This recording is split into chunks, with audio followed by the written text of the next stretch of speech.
Here's how to create story on Facebook. So first, go ahead and launch a Facebook or Facebook Lite application according to your device. Then after, tap on the plus icon that is in the left hand side, which is indicating create story. And then you can go ahead and select the specific photo or video that you want to post.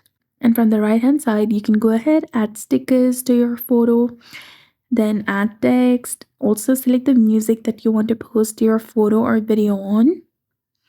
Then you can tag people, use effect, and then also doodle. Once you're ready to share it, there is another option that is the gear icon in the bottom left corner of your screen. And here you can set your privacy audience. Then after, tap on share now option, which is highlighted in blue color. Wait for a few seconds for it to upload it on your story.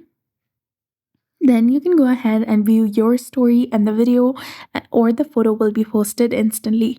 So that's it. I hope you found this video helpful. If you did, please like, share, and subscribe. Thanks for watching. We'll see you again in the next one.